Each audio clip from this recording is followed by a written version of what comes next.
రావేణ చెలియా episode 20 నీ చావు నువ్వు చావు. అంజలి ఝాన్సీలు అర్జున్ గురించి మాట్లాడుతూ ఉండగా ఆకాష్ కంట్రోల్ రూమ్ లో అడుగుపెట్టాడు. అతని వాలకం అనుమానంగా ఉండడంతో సమీర్ ఆకాష్ ని అడ్డుకున్నాడు. అర్జున్ కి ఎందుకు హెల్ప్ చేస్తున్నావు అని అడిగినా అంజలి కళ్ళల్లోకి ఒక్కసారిగా చూసి, ఎందుకంటే మా నాన్న కూడా గ్యాంగ్స్టరే కాబట్టి అని గట్టిగా అరచి చెప్పింది ఝాన్సీ. అంజలి ఆమె మాటలకి ఒక్కసారిగా షాక్ అయింది. ఈ దేశాన్ని చీడపురుగులు పట్టి పెడుస్తున్న గ్యాంగ్స్టర్ ని, అండర్ వరల్డ్ డాన్స్ ని అర్జున్ ఏరి పాడిస్తున్నాడు. బ్లాక్ డెవిల్ చేస్తున్న చైల్డ్ ట్రాఫికింగ్ ని, రెడ్ ఫాక్స్ ఏగల్ చేస్తున్న ఉమెన్ ట్రాఫికింగ్ ని కంట్రోల్ చేస్తున్నాడు. చేతులు మారి యువతికి చితి పేరుస్తున్న డ్రగ్స్ మాఫియాని కంట్రోల్ చేస్తున్నాడు. అర్జున్ లేకపోయింటే సిటీలో క్రైమ్ రేట్ ఎంత పెరుగుండేదో తెలుసా అని చూపుడు వేలు చూపిస్తూ అంజలిని నిలదీస్తుంది ఝాన్సీ. ఒకప్పుడుతో పోల్చుకుంటే ఇప్పుడు క్రైమ్ రేట్ తగ్గిన విషయం అంజలికి కూడా తెలుసు. కాని దీని వెనుక అర్జున్ అని మాత్రం తెలీదు. ఇవన్నీ గ్యాంగ్స్టర్ గా మారి చేయడం ఎందుకు? మనలా పోలీస్ డిపార్ట్మెంట్ లో జాయిన్ అయి చేయొచ్చు కదా అని అంజలి అనుమానంగా అడిగింది. ఝాన్సీ ఆ మాటలకి ఎందుకో నవ్వింది. అంజలి అర్థం కానట్టుగా చూస్తూ, ఆ నవ్వికి అర్థమేంటి అని కోళ్లు వాయిస్తూ అడిగింది. నీ వల్లే అర్జున్ ఈ చీకటి ప్రపంచంలోకి అడుగుపెట్టాడు.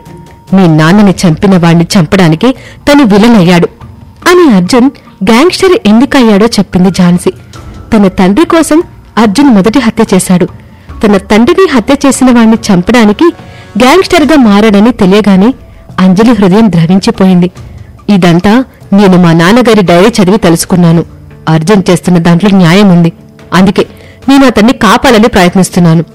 ఇప్పుడు అర్జున్ లేకపోతే ప్రపంచం అల్లకల్లోలం అయిపోతుంది. అంజలి, ప్లీజ్ అర్జున్ని కాపాడ్డానికి నాకు సహాయం చెయ్యి అని చేతులు జోడించి రిక్వెస్టింగ్ గా అడిగింది ఝాన్సీ. అంజలి ముఖం ఎక్స్ప్రెషన్ లెస్ గా కనిపిస్తోంది. మళ్లీ అడుగుతున్న ఝాన్సీ ముఖం మీద ఆపు అన్నట్టు తన అరచేయి చూపించి, నిన్ను రాయ్ ఏజెంట్ ఎందుకైనా తెలుసా అని ఒక క్షణమాగి, మా నాన్నగారిని చంపిన వాణ్ణి చట్టానికి పంటించి ఉరికమ్మ ఎక్కించడానికి.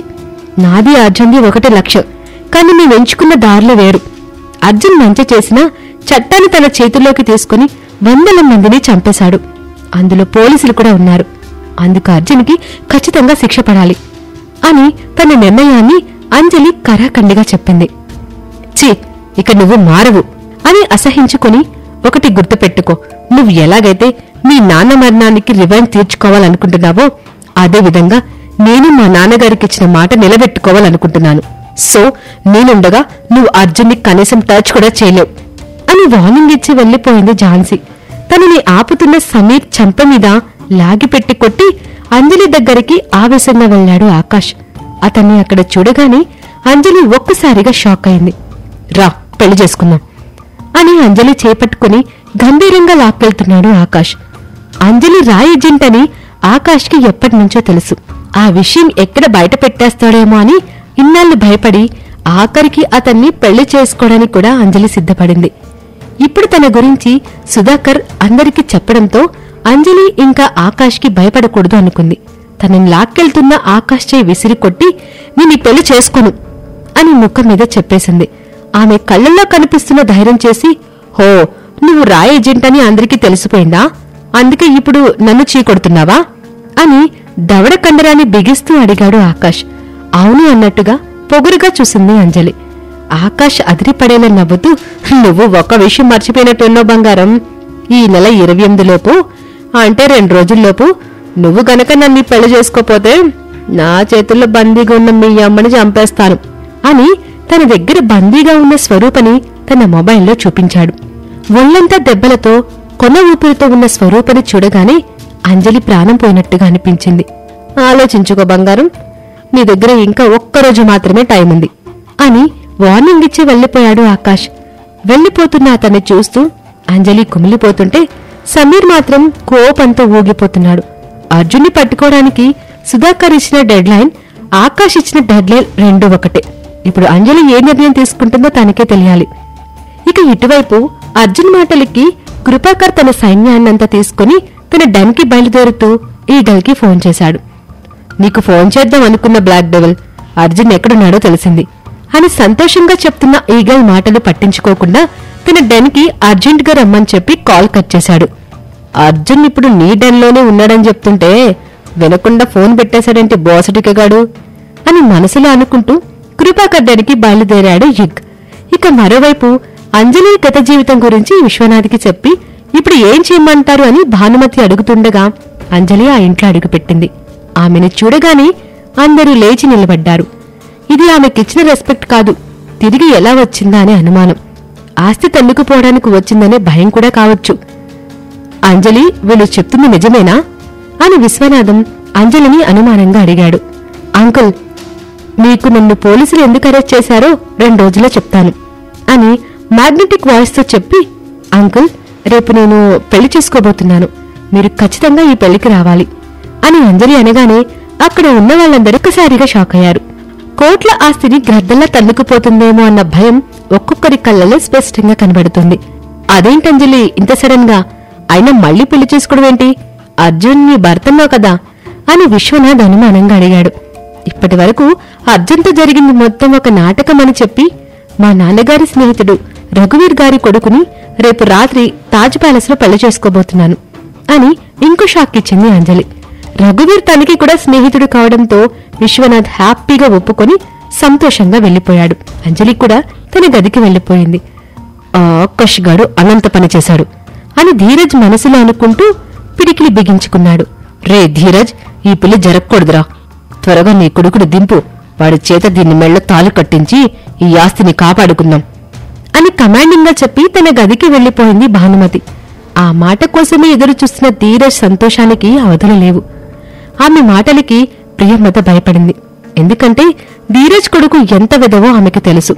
అలాంటి వాడికి తన కూతుర్నిచ్చి పెళ్లి చేయడం ఇష్టం లేక శ్రీధర్ దగ్గరకొచ్చి, అన్నయ్య, అంజలి ధీరజ్ కొడుకుని చేసుకోవడం కన్నా మన అర్జున్నే చేసుకోవడం న్యాయం. ఈ ఇంటి పెద్ద కొడుగ్గా ఈ ఆస్తికి అర్జునే వారసుడు కావాలి.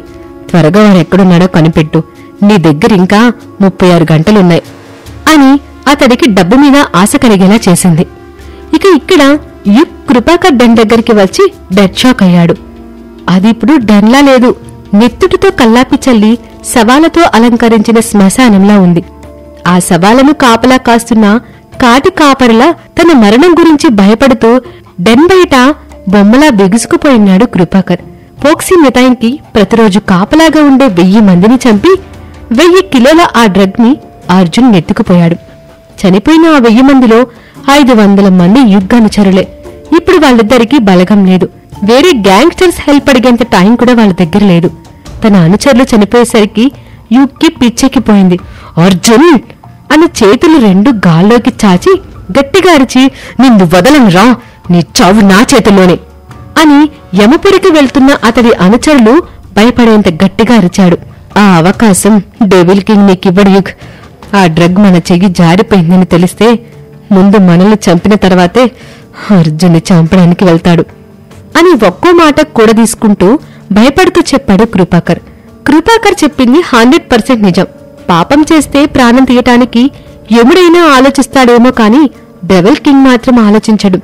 13 ఏళ్ల క్రితం నేను తప్పు చేయకుండా ఉండాల్సిందే ఈగల్. దానివల్లే అర్జున్ నన్ను టార్గెట్ చేసి నరకం అంటే ఏంటో చూపిస్తున్నాడు అని యశోధర్ చనిపోయిన రోజుని గుర్తుకు తెచ్చుకుంటూ అన్నాడు కృపాకర్. యుక్కి అవన్నీ వినే ఓపిక లేదు. అర్జున్ని చంపి డ్రగ్ మాఫియాలో తనకంటూ ఒక కొత్త చరిత్ర సృష్టించాలి అనుకుంటున్నాడు. డెవిల్ కింగ్ అండర్ గ్రౌండ్ నుంచి బయటకి వచ్చేలోపు అర్జున్ని చంపి ఆ డ్రగ్ ని తీసుకుని రావాలి యుగ్. మన దగ్గర ఇంకా 24 గంటలే ఉన్నాయి అని వాచ్ చూసుకుంటూ అన్నాడు కృపాకర్. అతడి లక్ష్యం యుగ్ లక్ష్యం ఒకటే కాని కృపాకర్ అర్జున్ అంటే భయపడుతున్నాడు. అతడితో కలిసి పనిచేస్తే ఆ భయం తనని కూడా చంపేస్తోందేమో అనుకుంటూ, నీ చావు నువ్వు చావు, ఈ రోజు నుంచి నా దగ్గర నుండి నీకు ఎటువంటి హెల్ప్ రాదు అని కఠినంగా చెప్పి యుగ్ వెళ్లిపోతున్నాడు. అతడి వైల్డ్ రొమాన్స్ కి అడిక్ట్ అయిన సంజన కృపాకర్ని ఒంటరిగా వదిలేసి యుగ్తో పాటు వెళ్లిపోయింది. కనీసం వెనక్కి తిరిగి కూడా చూడలేదు. కృపాకర్ జీవితం గాఢాంధకారం అయిపోయింది. అతడి కంట్లో నుంచి వస్తున్న కన్నీళ్లు అతడి బుగ్గని వేడిగా తాకుతూ వెళ్తున్నాయి.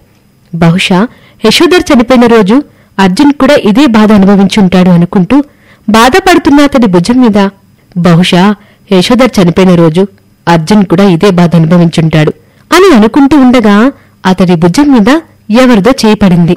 కృపాకర్ మీద పడిన చెయ్యి ఎవరిది? యశోధర్ని చంపింది కృపాకరా కాదా? అంజలి ఆకాష్తో పెళ్లికెందుకు ఒప్పుకుంది తెలియాలంటే నెక్స్ట్ ఎపిసోడ్ వినాల్సిందే మరి.